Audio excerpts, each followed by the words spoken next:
Hello, I'm Amy Blalock. Welcome to City Hall this week. The City Council is now considering whether to approve the administration's proposed 2012-2013 budget, and it wants to hear what you think. A public hearing will be held on June 4th to give anyone who wants to offer input on the budget a chance to do that. The $372 million proposed spending plan includes a property tax increase of 1 cent per $100 of assessed property value. That translates into an annual tax increase of $15 for the owner of a $150,000 home. The additional money raised by the increase would go toward a dedicated fund for affordable housing initiatives. There are also water, sewer, and stormwater rate increases built into the proposed budget. Customers would pay on average about $1.26 more per month for water and sewer volume and service charges, as well as an average $5.40 more per year for stormwater rates. The water and sewer increases would support operational and maintenance needs. The stormwater fee increase would go toward major capital projects associated with the Falls and Jordan Lake rules. A final vote on the budget is set for June 18th. If you're interested in learning more about the state of Durham's economy, you'll want to mark your calendars now. While tickets for the State of Durham's Economy Breakfast are sold out, there are still some available for the presentation itself. The event will be held at the Carolina Theater on Wednesday, June 6th, beginning at 8 a.m. Tickets can be bought on site the morning of the event for $25 per ticket. The presentation will share news about Durham's economic performance during 2011, as well as feature a panel discussion about innovation, entrepreneurship, and the city's current business climate. To find out more about the speakers and panelists at this year's event, visit stateofdurhameconomy.org. We now know what the state of Durham's homeless population is, and while there is room for optimism, the overall finding is that there is still much work to be done. The United States Department of Housing and Urban Development requires annual counts of people in emergency shelter and transitional housing, and a biannual count of unsheltered people. Durham has done both the sheltered and unsheltered housing count every year for many years. This year's point-in-time count was conducted on January 25th. We looked at people from emergency shelters in the transitional housing. And then we had volunteers looking at campsites, walking the streets, going to places, parking garages, under bridges, places that the people are known to be sleeping. And generally we did this at night. It's over a 24-hour period from 6 p.m. one evening, the 25th, to 6 p.m. on the 26th. The count is done during the same week in every community across the country and does not allow for seasonal fluctuations. This year's numbers show that, in Durham, 698 people were counted as being without homes, a 7% increase from last year. This includes 63 people found to be living, quote-unquote, on the streets. By comparison, the 2011 point-in-time count numbered 652 people, and last year, 58 people were unsheltered in 2011.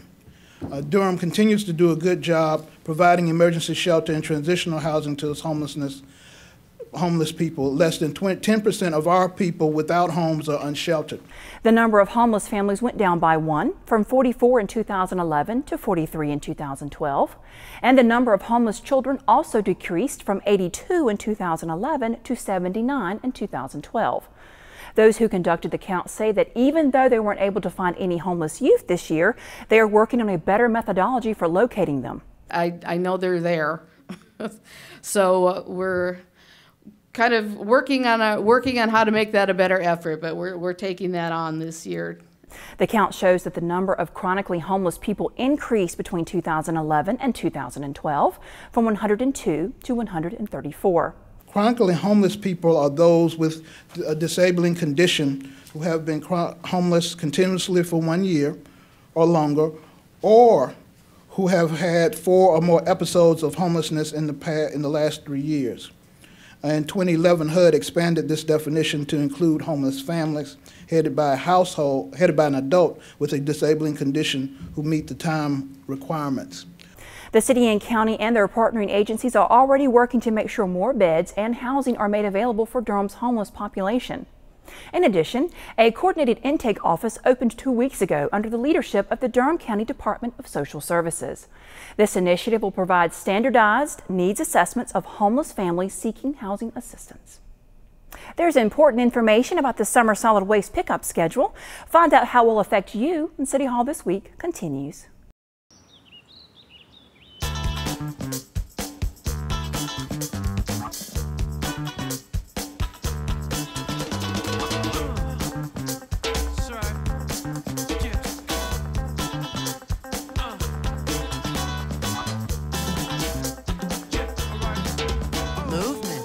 Along with weight loss, it's one of the many ways to fight osteoarthritis pain. For more information on managing pain, go to fightarthritispain.org. Packers. Viking. Packers. Viking. Packers. Viking. Red state. Blue state. Vegan. Carnivore. We come from different places. Uptown. Downtown. Optimist. We come to different conclusions. Half empty. Half full. But when we live united, we create real, lasting change in the building blocks of life. The education, income, and health of our communities, Live. our families, United. even the person next to us. Live united. Real change won't happen without you. So give, advocate, volunteer, live united. Sign up at liveunited.org. Welcome back. Many of you have a much better understanding now of how the city's infrastructure is maintained, thanks to National Public Works Week. Maribel officially declared last week as National Public Works Week, encouraging everyone to learn more about how the Public Works Department affects their daily lives. As part of the week's events, this display was available to the public in the lobby of City Hall. On May 23rd, Public Works staff were on hand at Northgate Mall to talk with anyone interested in stormwater services, engineering design, surveying, street maintenance, development review, and geographic information systems. Public Works equipment was also on display outside the mall to offer an up-close look at some of the tools used to maintain the city's infrastructure.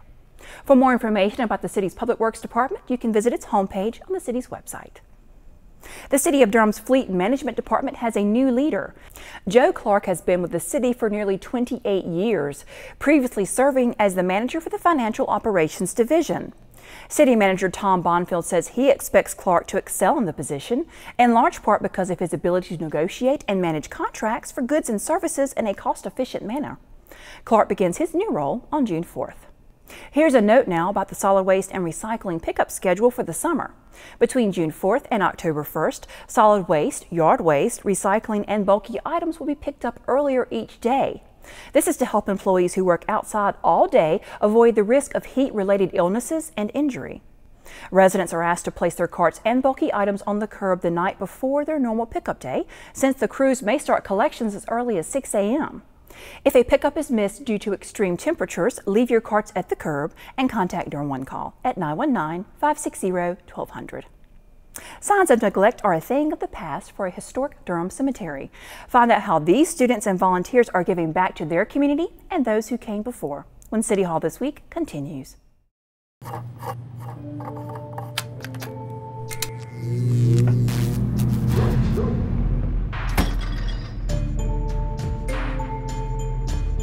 Traditional light bulbs actually generate 9 times more heat than light.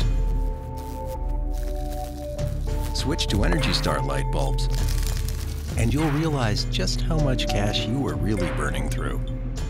Saving energy saves you money. Learn more at EnergySavers.gov. Thanks for calling the GED Pep Talk Center. Jerry Siller speaking. Your level 7 in-your-face pep talk. I can keep pushing. Believe me, I'm good at it. Once you've got your GED diploma, you'll feel so good about yourself. You tell him. Mr. Trejo, can I transfer this guy to you? He needs something a little more Persuasive. Yes. Whatever motivation you need, we've got a pep talk for you. Get your GED pep talk and find free classes at yourged.org. Welcome back. Durham's Gear Cemetery has undergone a transformation.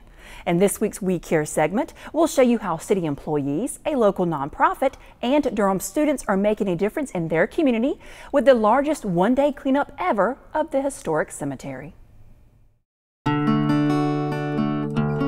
Durham General Services, along with Keep Durham Beautiful and Voyager Academy, have come to cut down weeds and grade the lane through the cemetery and haul out fallen dead trees and branches. This project is a little bit unique. We have not historically gotten involved in cemetery cleanups in the past. They're going around and they're picking up litter.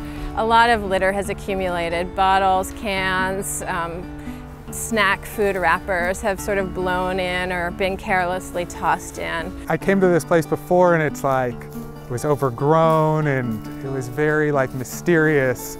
We're going to have the students go around and sort of brush off the tombstones, and the ones that they can lift up, they'll go ahead and lift them up and make them straight so that they can be visible again. Also, our urban forestry department at General Services in the city of Durham has cut down a few trees, and so they're cutting those trees up, and then the students will be helping to carry the cut up pieces to the edge of the road. And then I did research and I discovered that this, is really central to Durham's history. It's a significant spot in Durham's history. This is a historical cemetery that from the time period officially of 1877 to 1944 was the final resting place of some of the more prominent members of Durham society, the African American community. You've got the Pearson family, you've got the Shepherd family with direct ties to NCCU through the founder. You have the individuals from the founder of Hayti are out here in this cemetery. Our intent with the service days is service first, but anytime a project brings in some kind of curricular tie-in, obviously there's more benefit for the students that are involved. It's neat to have a history because you know exactly what went on, and then you also get a little bit of backstory before you go somewhere, so you kind of understand it a little bit more, so I think it's important. The Friends of Gear Cemetery and the Duke Park Neighborhood Association began lobbying the city of Durham to take an interest in the cemetery as far back as 1991. The city was given the responsibility of assisting in cleanups to maintain the cemetery and bring it back to a state of some kind of condition worthy of a place of reverence. I'd like to really thank the students from Voyager Academy for coming out and making this one of their volunteer projects. They work so hard and they give back to the community. It's not just about commemorating, it's about connecting with, your forebears. I think the engagement with it is very healthy. It's amazing.